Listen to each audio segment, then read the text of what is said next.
Hello my dear friends and my dear students, welcome to our YouTube channel civil with Sudheer. ಇವತ್ತಿನ ಒಂದು ವಿಡಿಯೋದಲ್ಲಿ HPCL ಏನಿದೆ, Hindustan petroleum corporation limited, ಅದರಲ್ಲಿ fresher job recruitment ಬಂದಿದೆ. ತುಂಬ ಒಳ್ಳೆ ಇಂಪಾರ್ಟೆಂಟ್ ನೋಟಿಫಿಕೇಶನ್ ಇದೆ. ನಿಮ್ಮೆಲ್ಲರಿಗೆ ಎಲ್ಲರಿಗೆ ಹೆಲ್ಪ್ ಆಗೋ ಥರ ಇದೆ. ಸೊ ಫ್ರೆಶರ್ ಅಪ್ಲೈ ಮಾಡ್ಬೋದು, ಎಕ್ಸ್ಪೀರಿಯನ್ಸ್ ಇರೋರು ಅಪ್ಲೈ ಮಾಡ್ಬೋದು. ಸೊ ಎಲ್ಲರಿಗೂ ಬೇರೆ ಬೇರೆ ಪೋಸ್ಟ್ ಕೊಟ್ಟಿದ್ದಾರೆ, ಬೇರೆ ಬೇರೆ ಎಲ್ಲನೂ ಡೀಟೇಲ್ಸ್ ಈ ಒಂದು ವಿಡಿಯೋದಲ್ಲಿ ಹೇಳ್ತೀನಿ. ಸ್ಯಾಲ್ರಿ ಏನಿದೆ, ಸೆಲೆಕ್ಷನ್ ಪ್ರೊಸೆಸ್ ಏನಿದೆ, ಆಯಿತಾ, ಪೋಸ್ಟಿಂಗ್ ಎಷ್ಟಿರುತ್ತೆ, ಬಾಂಡ್ ಇದೆಯಾ, ಗೇಟ್ ಎಕ್ಸಾಮ್ ಥ್ರೋ ಇದೆಯಾ. ಸೊ ಇದು ಗೇಟ್ ಎಕ್ಸಾಮ್ ಥ್ರೋ ಇಲ್ಲ, ಆಯಿತಾ. ನೀವು ಡೈರೆಕ್ಟಾಗಿ ಎಕ್ಸಾಮ್ನ ಇದನ್ನು ಅಟೆಂಡ್ ಮಾಡಿ ಕ್ಲಿಯರ್ ಮಾಡಿದ್ರೆ, ಇಂಟರ್ವ್ಯೂ ಕೊಟ್ಟರೆ ನಿಮಗೆ ಸೆಲೆಕ್ಷನ್ ಆಗುತ್ತೆ, ರೈಟ್. ಸೊ ವಿಡಿಯೋನ ಲಾಸ್ಟ್ವರೆಗೂ ನೋಡಿ, ಸೊ ದಟ್ ಇದ್ರ ಬಗ್ಗೆ ಕಂಪ್ಲೀಟ್ ಡೀಟೇಲ್ಸ್ನ ಈ ವಿಡಿಯೋದಲ್ಲಿ ನಾನು ಕೊಡ್ತೀನಿ, ರೈಟ್. ಟೆಲಿಗ್ರಾಮ್ ಚಾನಲ್ ಇನ್ನೂ ನಮ್ಮದು ಯಾರು ಜಾಯ್ನ್ ಆಗಿಲ್ಲ, ದಯವಿಟ್ಟು ಟೆಲಿಗ್ರಾಮ್ ಚಾನಲ್ ಜಾಯ್ನ್ ಆಗಿ, ಡಿಸ್ಕ್ರಿಪ್ಷನ್ ಬಾಕ್ಸಲ್ಲಿ ಲಿಂಕ್ ಇದೆ, ರೈಟ್. ಸೊ ಬನ್ನಿ ಸ್ಟಾರ್ಟ್ ಮಾಡೋಣ. ಸೊ ಇದರಲ್ಲಿ ಫಸ್ಟ್ ನೀವು ಕಾಣಿಸ್ತಾ ಇದೆ ನಿಮ್ಮ ಸ್ಕ್ರೀನ್ ಮೇಲೆ, ನೀವು ನೋಡ್ಬೋದು ಏನಂತಂದರೆ ಇದು recruitment for profile of officers ಅಂತ ಇದೆ, ರೈಟ್. ಇದು ಬಂದ್ಬಿಟ್ಟು ಇದು HPCL ವೆಬ್ಸೈಟಲ್ಲಿ ಸಿಗುತ್ತೆ, ನೀವು ಬೇಕಾದರೆ ಮಾಡ್ಕೋಬೋದು. ನನ್ನ ವಿಡಿಯೋ ಆದಮೇಲೆ ಇದನ್ನು ನಿಮಗೆ ನಾನು ಶೇರ್ ಮಾಡ್ತೀನಿ, ಅದರ ಟೆನ್ಷನ್ ತೊಗೊಳಕ್ಕೆ ಹೋಗ್ಬೇಡಿ, ರೈಟ್. ಈಗ ನಿಮ್ಮ ಸ್ಕ್ರೀನ್ ಮೇಲೆ ಕಾಣಿಸ್ತಾ ಇದೆ ಇಂಪಾರ್ಟೆಂಟ್ ಡೇಟ್, ನಾನು ಟಿಕ್ ಮಾಡ್ತಾ ಇದ್ದೀನಿ. Important date commencement of online application 1 ಜೂನಿಂದ ಸ್ಟಾರ್ಟ್ ಆಗಿದೆ, ನಿನ್ನೆನೇ ಸ್ಟಾರ್ಟ್ ಆಗಿದೆ, ರೈಟ್. 30 ಜೂನ್ವರೆಗೂ ಇದು ಏನಿದೆ ಅಂತಂದರೆ ಡೇಟ್ ಇದೆ. 15 ಜುಲೈ ಏನಂತಂದರೆ ಇದ್ರದ್ದು ಏನಂತಂದರೆ ಎಕ್ಸ್ಪೀರಿಯನ್ಸ್ ಅವರಿಗೆ 15 ಜುಲೈ ಇದೆ. ಫ್ರೆಷರ್ಸ್ಗೆ 30 ಜೂನ್ವರೆಗೂ ಟೈಮ್ ಕೊಟ್ಟಿದ್ದಾರೆ ಅಪ್ಲೈ ಮಾಡೋಕ್ಕೆ. ಸೊ ಈಗ ನೆಕ್ಸ್ಟ್ ನೋಡೋಣ ಏನಿದೆ, ಪೊಸಿಷನ್ಸ್ ಏನಿದೆ, ಎಲಿಜಿಬಿಲಿಟಿ ಏನಿದೆ ನೋಡೋಣ. ನೋಡಿ ಫಸ್ಟ್ ಈಗ ನಾನು ಇಲ್ಲಿ ಸ್ಕ್ರೀನ್ ಮೇಲೆ ನಾನು ಟಿಕ್ ಮಾಡ್ತಾ ಇರೋದು ಎಕ್ಸಿಕ್ಯೂಟಿವ್ ಅಸಿಸ್ಟೆಂಟ್ ಅಂತ ಇದೆ. ಪೇ ಸ್ಕೇಲ್ ನೋಡಿ 30,000 to 1,20,000 ಅಂತ ಇದೆ, ರೈಟ್. ಎಷ್ಟು ವೇಕೆನ್ಸಿ ಇದೆ? 10 ವೇಕೆನ್ಸಿ ಇದೆ. ಮ್ಯಾಕ್ಸಿಮಮ್ ಏಜ್ ನೋಡಿ 25 ಇದೆ. ಯಾರ್ದು 25 ಒಳಗಡೆ ಇದೆ ಅವರು ಅಷ್ಟೇ ಅಪ್ಲೈ ಮಾಡ್ಬೋದು, ಬೇರೆಯವ್ರು ಯಾರಿಗೂ ಬರೋದಿಲ್ಲ. Minimum 3 year full time regular graduation in any discipline ಅಂತ ಕೊಟ್ಟಿದ್ದಾರೆ. ಯಾವುದೇ ಒಂದು ಡಿಸಿಪ್ಲಿನಲ್ಲಿ 3 ವರ್ಷ ಮಾಡಿರೋರಿದ್ದರೆ ನೀವು ಇದನ್ನು ಅಪ್ಲೈ ಮಾಡ್ಬೋದು, ಆಯಿತಾ. ಎಕ್ಸ್ಪೀರಿಯನ್ಸ್ ಯಾವುದು ಬೇಕಾಗಿಲ್ಲ. ನೆಕ್ಸ್ಟ್ ನೋಡಿ ನಮಗೆ ಬೇಕಾಗಿರೋದು junior executive civil, second number. ಅದನ್ನು ಸೇಮ್ ಸ್ಯಾಲ್ರಿ ಪೇ ಸ್ಕೇಲ್ ಇದೆ 30,000 to 1,20,000. ನಂಬರ್ ಆಫ್ ಪೋಸ್ಟ್ ಇದೆ 50, ಒಳ್ಳೆ ಪೋಸ್ಟ್ ಇದೆ, ರೈಟ್. ಸೊ 25 ಮ್ಯಾಕ್ಸಿಮಮ್ ಏಜ್ ಇದೆ, ಇದು ನಿಮ್ಗೆ ಗೊತ್ತಿದೆ. 3 years full time regular diploma in civil engineer. ನೋಡಿ ಬರೀ ಡಿಪ್ಲೊಮಾ ಮಾಡಿರೋರಿಗೆ ಒಳ್ಳೆ ಒಂದು ಚಾನ್ಸ್ ಇದೆ ಇದು, ಆಯಿತಾ. ಡಿಪ್ಲೊಮಾ ಅಂತ ಮೆನ್ಷನ್ ಮಾಡಿದ್ದಾರೆ ಅಂದರೆ ಡಿಪ್ಲೊಮಾದವ್ರಿಗೆ ತಗೋತಾರೆ. ಜೂನಿಯರ್ ಎಕ್ಸಿಕ್ಯೂಟಿವ್ ಮೆಕ್ಯಾನಿಕಲ್ ನೋಡಿ, ಮೆಕ್ಯಾನಿಕಲ್ ಅವ್ರಿಗೂ ಇದೆ junior executive mechanical. Same scale scale ಇದೆ, 15 ಪೋಸ್ಟ್ ಇದೆ, 25 ಮ್ಯಾಕ್ಸಿಮಮ್ ಏಜ್ ಇದೆ, ಮತ್ತು ಡಿಪ್ಲೊಮಾ ಏನಂತಂದರೆ ಮೆಕ್ಯಾನಿಕಲ್ ಆಗಿರಬೇಕು. Next junior executive quality control ಅಂತ ಬರುತ್ತೆ, ರೈಟ್. ಪೇ ಸ್ಕೇಲ್ ಸೇಮ್ ಇದೆ, 19 ಪೋಸ್ಟ್ ಇದೆ, ಮ್ಯಾಕ್ಸಿಮಮ್ ಏಜ್ 25 ಇದೆ. ನಿಮ್ಮದು 3 year full time regular graduation in chemistry ಅಥವಾ BSc ಕೆಮಿಸ್ಟ್ರಿ ಆಗಿರೋದಿದ್ದರೆ, ಫ್ರೆಶರ್ ನೀವು ಇದ್ದರೆ, 25 ಒಳಗಡೆ ಇದ್ದರೆ ನೀವು ಅಪ್ಲೈ ಮಾಡ್ಬೋದು, ರೈಟ್. ಮೆಕ್ಯಾನಿಕಲ್ ಇಂಜಿನಿಯರು ನೆಕ್ಸ್ಟು ನೋಡಿ, ಅವರು ನಮಗಿಂತ ಜಾಸ್ತಿ ಸ್ಯಾಲ್ರಿ ಕೊಡ್ತಾ ಇದ್ದಾರೆ. ಅವ್ರಿಗೆ 98 ಪೋಸ್ಟ್ ಇದೆ, ತುಂಬ ನೋಡಿ ಜಾಸ್ತಿ ಪೋಸ್ಟ್ ಇದೆ ಇಲ್ಲಿ, 98. ಮೆಕ್ಯಾನಿಕಲ್ ಅವರಿಗೆ ಒಳ್ಳೆ ಅಪರ್ಚುನಿಟಿ ಇದೆ, ಇದು 25, ಆಯಿತಾ. Age 4 year full time regular engineering course in mechanical engineering and allied branches, ಆಯಿತಾ. ಯಾವ್ದು ಅಲೈಡ್ ಅಂತಂದರೆ ಮೆಕ್ಯಾನಿಕಲ್ ಇನ್ನೂ ಯಾವ ಬೇರೆ ಬ್ರಾಂಚಸ್ ಇರುತ್ತಲ್ಲ ಅದನ್ನು ಇದ್ದರೆ ನೀವು ಅಪ್ಲೈ ಮಾಡ್ಬೋದು. ನೆಕ್ಸ್ಟು ಎಲೆಕ್ಟ್ರಿಕಲ್ ಇಂಜಿನಿಯರು, ಆಯಿತಾ. ಎಲೆಕ್ಟ್ರಿಕಲ್ ಇಂಜಿನಿಯರು 35 ಪೋಸ್ಟ್ ಇದೆ, 25 ಏನಂತಂದರೆ ಏಜು, 4 year ಎಲೆಕ್ಟ್ರಿಕಲ್ ಇಂಜಿನಿಯರಿಂಗ್ ನಿಮ್ದು ಇಂಜಿನಿಯರಿಂಗ್ ಆಗಿರೋದಿದ್ದರೆ ನೀವು ಅಪ್ಲೈ ಮಾಡ್ಬೋದು.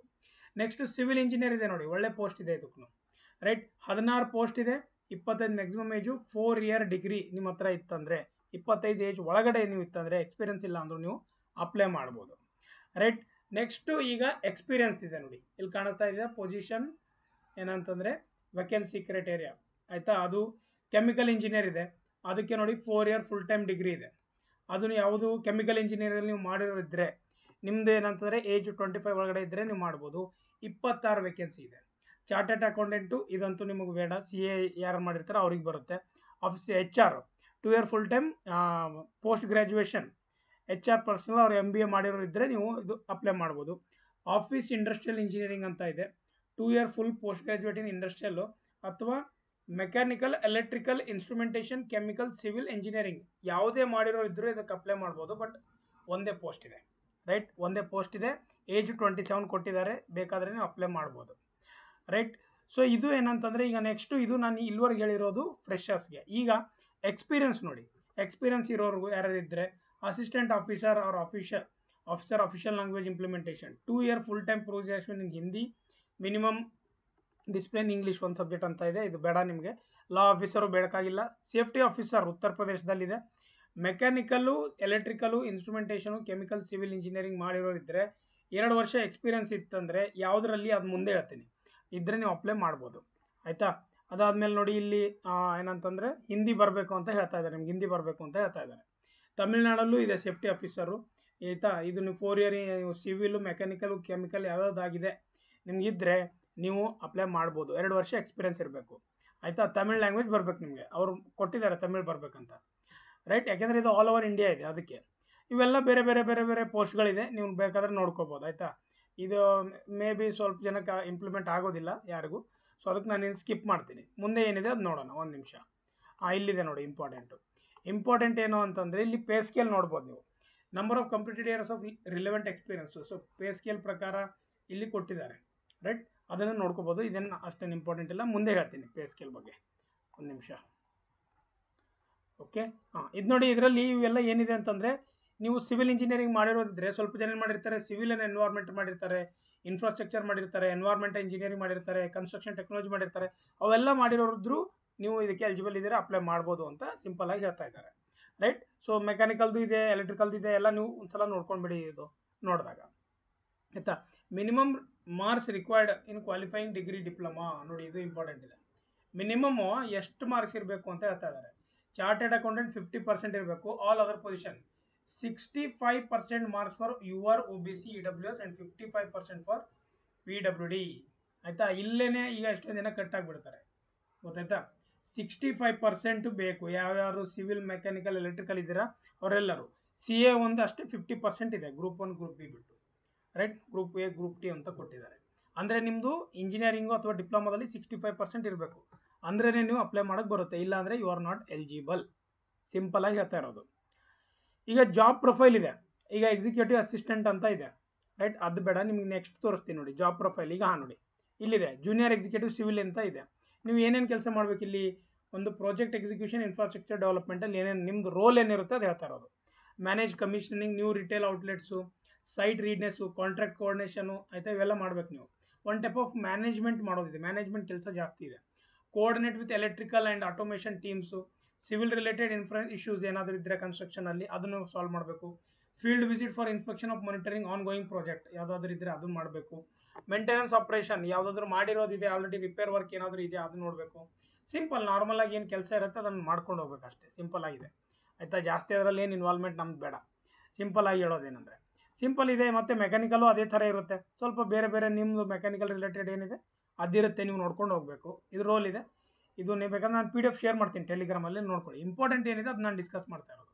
ಇದು ರೋಲ್ ಆ್ಯಂಡ್ ರೆಸ್ಪಾನ್ಸಿಬಿಲಿಟಿ ಆಮೇಲೆ ಸೆಲೆಕ್ಟ್ ಆದಮೇಲೆ ನೋಡಿ ಇಲ್ಲೂ ಇದೆ. Engineer May posted in any profile such as operation, sales, engineering, project, retail outlet, ಯಾವುದಾದ್ರೂ ಕೆಲಸದಲ್ಲೂ ಹಚ್ತಾರೆ, ಎಲ್ಲದಕ್ಕೆ ರೆಡಿ ಇರಬೇಕು ಅಂತ ಹೇಳ್ತಾ ಇದ್ದಾರೆ ಅವರು ಆಯಿತಾ. ಈಗ ನೋಡಿ ಎಲ್ಲದಕ್ಕೆ ಏನು ಕೆಲಸ ಇರುತ್ತೆ, ಪೈಪ್ಲೈನ್ ಸಿಸ್ಟಮ್ ಇದೆ, ಪಂಪಿಂಗ್, ಬೂಸ್ಟರ್ಸ್ ಇದೆ, ಇಲ್ಲೆಲ್ಲ ನಿಮ್ಮ ಕೆಲಸ ಇರುತ್ತೆ.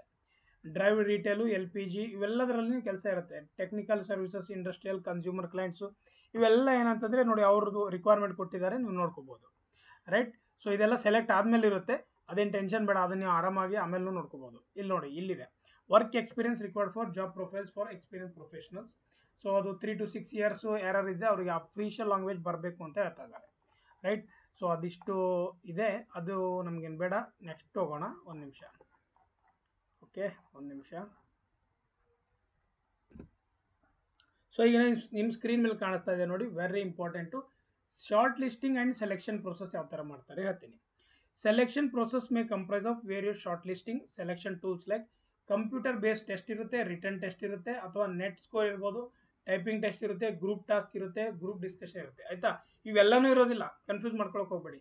ಸೊ ನಮ್ಗೆ ಯಾವ ಥರ ಇರುತ್ತೆ, ಸಿಂಪಲ್ ಆಗಿದೆ. ಒಂದು CBT ಎಕ್ಸಾಮ್ ಇಡ್ತಾರೆ, ಅದಾದಮೇಲೆ ಒಂದು ಇಂಟರ್ವ್ಯೂ ಇಡ್ತಾರೆ, ಸಿಂಪಲ್ ಆಗಿದೆ ಆಯಿತಾ. ಗ್ರೂಪ್ ಡಿಸ್ಕಷನ್ ಇಟ್ಟರು ಇಡ್ಬೋದು ಆಯಿತಾ. ಸೊ ಅದು ಏನು ಟೆನ್ಷನ್ ತೊಳ್ಕೊಳ್ಳೋ ಹೋಗಬೇಡಿ. ಆಬ್ಜೆಕ್ಟಿವ್ ಕ್ವಶನ್ಸ್ ಇರುತ್ತೆ, as well as for law officers ಇದೆ, ಅದು ನಮ್ಗೆ ಬೇಡ, ರೈಟ್. ಯಾವ ಥರ ಇರುತ್ತೆ ಕ್ವಶನ್ ಪೇಪರ್ ಪ್ಯಾಟರ್ನ್ ಅಂದರೆ ಜನರಲ್ ಆಪ್ಟಿಟ್ಯೂಡ್ ಇರುತ್ತೆ, ಅದರಲ್ಲಿ ಇಂಗ್ಲೀಷ್ ಇದೆ, ಕ್ವಾಂಟಿಟಿ ಆಪ್ಟಿಟ್ಯೂಡ್ ಟೆಸ್ಟ್ ಇದೆ, ಇಂಟೆಲೆಕ್ಚುವಲ್ ಪೊಟೆನ್ಷಿಯಲ್ ಟೆಸ್ಟ್ ಇದೆ, ಲಾಜಿಕಲ್ ರೀಸನಿಂಗು, ಡಾಟಾ ಇಂಟರ್ಪ್ರಿಟೇಷನ್, ಇದು ಒಂದು ಪಾರ್ಟ್ ಇದೆ, ಪಾರ್ಟಿ ಅಂತ ತಿಳ್ಕೊಬೋದು. ಟೆಕ್ನಿಕಲ್ ಪ್ರೊಫೆಷನಲ್ ನಾಲೆಜ್ ಇರುತ್ತೆ, ಎಷ್ಟು ಮಾರ್ಕ್ಸ್ ಇದೆ, ನೆಗೆಟಿವ್ ಇರುತ್ತಾ ಇಲ್ವಾ, ಸಿಲೆಬಸ್ ಏನಿದೆ ಅದ್ರ ಬಗ್ಗೆ ಅವ್ರು ಇನ್ನೂ ಯಾವುದೂ ಡೀಟೇಲ್ಸ್ ಕೊಟ್ಟಿಲ್ಲ, ಅದನ್ನು ಮುಂದೆ ಕೊಡ್ತೀನಿ ಅಂತ ಹೇಳ್ತಾ ಇದ್ದಾರೆ, ರೈಟ್. ಸೊ ಇಲ್ಲಿ ಮಿನಿಮಮ್ ಮಾರ್ಕ್ಸ್ ತೊಗೊಳ್ಬೇಕು ಅಂತ ಅವ್ರು ಹೇಳ್ತಾ ಇದ್ದಾರೆ, ಅದನ್ನು ನೋಡೋಣ ಆಮೇಲೆ ಎಷ್ಟು ಅಂತ ಅವರೇ ಹೇಳಿಲ್ಲ ಇನ್ನು. minimum qualifying marks in each of the applicable selection process stages, that is computer based test, group task, personal interview ಎಲ್ಲದರಲ್ಲೂ ಮಿನಿಮಮ್ ಮಾರ್ಕ್ಸ್ ಇಟ್ಟಿರುತ್ತೆ, ಅದು ನೀವು ಕ್ಲಿಯರ್ ಆಗಬೇಕು ಅಂತ ಹೇಳ್ತಾ ಇದ್ದಾರೆ. ಇಲ್ಲಿ ಕೊಟ್ಟಿದ್ದಾರೆ ನೋಡಿ, ರೈಟ್, ಇಲ್ಲಿ important details related to syllabus, computer based test, short listing methodology, selection process will be uploaded on website period to the commencement of selection process. ಆಯ್ತಾ, ಅದಾದ್ಮೇಲೆ ಆಮೇಲೆ ಹಾಕ್ತೀವಿ ಅಂತ ಹೇಳಿದ್ದಾರೆ. ನೆಕ್ಸ್ಟ್ ಬಂದ್ಬಿಟ್ಟು ಸ್ಯಾಲ್ರಿ ಎಷ್ಟು ಸಿಗುತ್ತೆ, ಎಲ್ಲರಿಗೆ ಅದೇ ಇಂಪಾರ್ಟೆಂಟ್ ಅಲ್ಲ. ಸೊ ಸ್ಯಾಲ್ರಿ ಎಷ್ಟು ಸಿಗುತ್ತೆ ಅಂದರೆ 30,000 ಅಂತ ಇದೆ, ಎಲ್ಲರೂ 30,000 ಸಿಗುತ್ತೆ ಸರ್ ಅಂತ ಹೇಳ್ತಾ ಇದ್ದೀರಾ. 30 ಅಲ್ಲ, ಕಾಸ್ಟ್ ಟು ಕಂಪನಿ ನೋಡಿ ಇಲ್ಲಿ ಕೊಟ್ಟಿದ್ದಾರೆ, CTC ಅಪ್ರಾಕ್ಸಿಮೇಟ್ ಕೊಟ್ಟಿದ್ದಾರೆ 10.63 lakhs ಇದೆ. ಆಯಿತಾ, 10 ಲಕ್ಷ ಇರುತ್ತೆ ಕಂಪನಿ ಇದು ಇರೋದು, ಸ್ವಲ್ಪ ಕಟ್ಟಾಗಿ ಬರುತ್ತೆ, ಇದು ಇಯರ್ಲಿ ಪ್ಯಾಕೇಜು. ಆಯಿತಾ, ಸೊ 40,000 ನಮ್ಗೇನು ರೇಂಜ್ ಇದೆ, ನಮ್ಮ 50,000 ಇತ್ತಲ್ಲ, ಇದು ನೋಡಿ ಯಾವುದು ಸಿವಿಲ್ ಇಂಜಿನಿಯರ್ ಅಂತ ಇತ್ತಲ್ಲ, ಅದು ಇದಕ್ಕೆ, ಇದು ಡಿಪ್ಲೊಮಾದಿದೆ. ಸಿವಿಲ್ ಇಂಜಿನಿಯರ್ಗೆ ನೋಡಿ 17 ಲಕ್ಷ ಪ್ಯಾಕೇಜ್ ಇದೆ ಅಂದರೆ ಯಾರು ಬಿಡ್ತಾರೆ, ರೈಟ್? ಚೆನ್ನಾಗಿದೆ ಪ್ಯಾಕೇಜು. ಸೊ ಎಲ್ಲರೂ ಚೆನ್ನಾಗಿ ಓದ್ಕೊಳ್ಳಿ, ಆಯಿತಾ. ಸೊ ಇದಿದೆ. ಆಮೇಲೆ ಸರ್ವಿಸ್ ಬಾಂಡ್ ಇಂಪಾರ್ಟೆಂಟ್ಸು ಈಗಿದೆ ನೋಡಿ, important service bond retention amount. So minimum period ನೀವು ಸೆಲೆಕ್ಟ್ ಆದರೆ 3 ವರ್ಷವರೆಗೂ ಈ ಜಾಬ್ ನೀವು ಬಿಡೋಂಗಿಲ್ಲ, ನೀವು ಮಾಡಲೇಬೇಕಾಗುತ್ತೆ. ಇಲ್ಲ, ಯಾಕೆ ಅಂತಂದರೆ ಅವರು ಜನರಲಿ ಯಾರು ಇರ್ತಾರೆ ಅವ್ರಿಗೆ 3 ಲಕ್ಷ ಬಾಂಡ್ ಅಮೌಂಟ್ ಇರುತ್ತೆ. ಆಮೇಲೆ EWS OBC ಅವರಿಗೆ ಏನಂತಂದರೆ SC ST ಎಲ್ಲರಿಗೆ 50,000 ಇದೆ ಬಾಂಡ್ ಅಮೌಂಟು, ಆಯಿತಾ. ಅದಾದಮೇಲೆ ಇಲ್ಲೇನು ಕೊಟ್ಟಿದ್ದಾರೆ ನೋಡಿ, 5,000 per month will be deducted as a retention amount from the total involvement for the first 12 months and during the probation period. Probation period ಎಷ್ಟಿದೆ, ಆಯಿತಾ? ಮಿನಿಮಮ್ ಪೀರಿಯಡ್ 3 years ಇದೆ, ಬಟ್ ಪ್ರೊಬೇಷನ್ ಪೀರಿಯಡು 1 year ಇರುತ್ತೆ, right? ಅದಾದಮೇಲೆ 8,000 per month will be deducted as a retention amount from the total involvement for first 12 months during the probationary period. ಅಂದರೆ ಇದು ಫ್ರೆಷರ್ಗಿದೆ, ಇದು experience ಅವರಿಗಿದೆ, right? So the above retention amount deduction shall be release after 3 years without interest. ಆಮೇಲೆ ಕೊಡ್ತಾರೆ 3 ವರ್ಷ ಆದಮೇಲೆ ನಿಮಗೆ, ರೈಟ್? ಸೊ ಇದೆಲ್ಲ ಜಾಸ್ತಿ ಅಂತ ಎಲ್ಲ ಕೆಡಿಸ್ಕೊಳ್ಳೋದು ಬೇಡ. ಜನರಲ್ ಇರೋರಿಗೆ ಸ್ವಲ್ಪ ಅಮೌಂಟ್ ಜಾಸ್ತಿ ಇದೆ, ಬಟ್ OBC ಅವರಿಗೆಲ್ಲ ಕಮ್ಮಿ ಇದೆ ನೋಡಿ. ಇಲ್ಲೇ ಅದನ್ನು ನೀವು ಡೈರೆಕ್ಟಾಗಿ ಕೊಡೋದಿಲ್ಲ, ಇಲ್ಲ 5,000 ನೀವು ಪರ್ ಮಂತ್ ಕಟ್ ಮಾಡ್ಕೊತಾ ಇರ್ತಾರೆ, ರೈಟ್? ಅಷ್ಟೇ ತಿಳ್ಕೊಳ್ಳಿ, ರೈಟ್? ನೆಕ್ಸ್ಟು ಏನಂತಂದರೆ ಹೇಳ್ತೀನಿ ನೋಡಿ, ಪ್ಲೇಸ್ಮೆಂಟ್ ಪೋಸ್ಟಿಂಗು. ಪೋಸ್ಟಿಂಗ್ ಎಲ್ಲೆಲ್ಲಾಗುತ್ತೆ, ಡಿವಿಷನ್ಸು, ಡಿಪಾರ್ಟ್ಮೆಂಟ್ ಎಲ್ಲೆಲ್ಲಿದೆ ಇಂಡಿಯಾದಲ್ಲಿ ಎಲ್ಲ ಕಡೆ ಆಗುತ್ತೆ, ಸಿಂಪಲ್ ಆಗಿ ಹೇಳ್ಬೇಕಂದ್ರೆ, ಆಯಿತಾ. Probation period, selected officer will probation on 1 year from the date of joining. 1 ವರ್ಷ ಪ್ರೊಬೇಷನರಿ ಪೀರಿಯಡ್ ಇದೆ, ಬಟ್ 3 ವರ್ಷ ಸರ್ವ್ ಮಾಡಬೇಕಾಗುತ್ತೆ. 3 ವರ್ಷಕ್ಕಿಂತ ಮುಂಚೆ ಬಿಟ್ಟರೆ ಆ ಅಮೌಂಟ್ ಏನಿದೆ ಅದು ಅವರು ಏನಂತಂದರೆ ಕಟ್ ಅವ್ರು ಇಟ್ಕೋತಾರೆ, ಸಿಂಪಲ್ ಆಗಿದೆ, ರೈಟ್? ಸೊ ಇದನ್ನು ತಿಳ್ಕೊಳ್ಳಿ. ಸೊ ಈಗ ನೋಡಿ, ನಂಬರ್ ಆಫ್ ಪೋಸ್ಟ್ ಎಷ್ಟಿದೆ ಅದ್ರ ಬಗ್ಗೆ ಇಲ್ಲೆಲ್ಲ ಕೊಟ್ಟಿದ್ದಾರೆ, SC ಎಷ್ಟು, ST ಎಷ್ಟು, OBC ಎಷ್ಟು, EWS.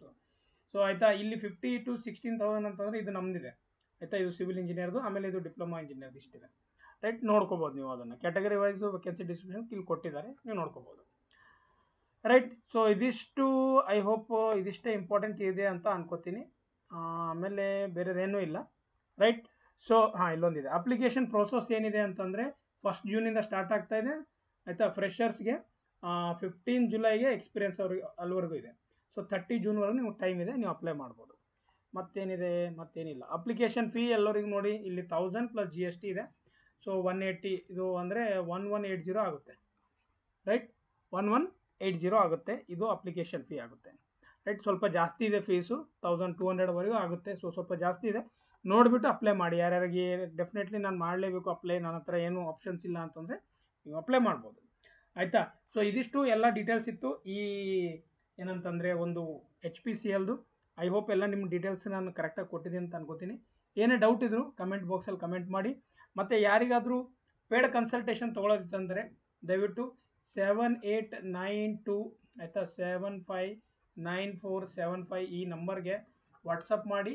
ಬರೀ ವಾಟ್ಸಪ್ ಮಾಡಿ ಸುಮ್ಮನೆ ಅದಕ್ಕೆ ಕೇಳಿದ್ರೆ ನಾನು ರಿಪ್ಲೈ ಮಾಡೋದಿಲ್ಲ. ಪೇಡ್ ಕನ್ಸಲ್ಟೇಷನ್, ಕರಿಯರ್ ಗೈಡೆನ್ಸ್ ಬೇಕು, ಪ್ರಿಪ್ರೇಷನ್ ಗೈಡೆನ್ಸ್ ಬೇಕು, ಆಯಿತಾ. ಪೇಡ್ ಕನ್ಸಲ್ಟೇಷನ್ ಇರುತ್ತೆ, ದುಡ್ಡು ಕೊಟ್ಟ ಒಂದು ಸೆಷನ್ ಮಾಡ್ತೀನಿ ನಿಮಗೆ. ಸೊ ಗೊತ್ತಾಗುತ್ತೆ ನಿಮಗೆ. ಸೊ ಒಂದೊಂದು ನಾನು ನೀವು ಕುತ್ಕೊಂಡ್ಬಿಟ್ಟು ಡಿಸ್ಕಸ್ ಮಾಡೋದಿರುತ್ತೆ, ರೈಟ್? ಸೊ ಇದಿಷ್ಟು ಹೇಳ್ತಾ ಈ ವಿಡಿಯೋನ ಇಲ್ಲೇ ಮುಗಿಸ್ತಾ ಇದ್ದೀನಿ. Thank you so much. Will meet in the next video.